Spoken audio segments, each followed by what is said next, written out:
السلام علیکم۔ 2 یا 3 مئی پاکستان میں عید الفطر کب اور کس دن ہوگی؟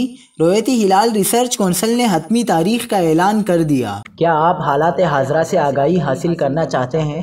خبر کے پیچھے چھپے اصل حقائق جاننا چاہتے ہیں تو ابھی سبسکرائب کیجئے دل مل پاکستان کو اور ساتھ ہی گھنٹی کے نشان پر کلک کر دیں۔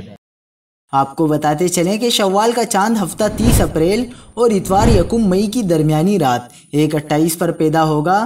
رویتی ہلال ریسرچ کونسل کے مطابق 1 مئی 29 رمضان المبارک کی شام غروب آفتاب کے وقت نئے چاند کی عمر پاکستان کے تمام علاقوں میں 18 گھنٹوں سے بھی کم ہوگی، جبکہ غروب آفتاب اور غروبی قمر کا درمیانی فرق 40 منٹ سے کم ہوگا۔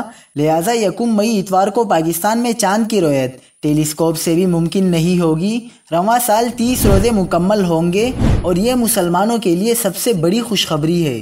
پاکستان میں 1 شوال المکرم یعنی عید الفطر 30 روزے مکمل کرنے کے بعد منگل 3 مئی کو ہوگی انشاءاللہ۔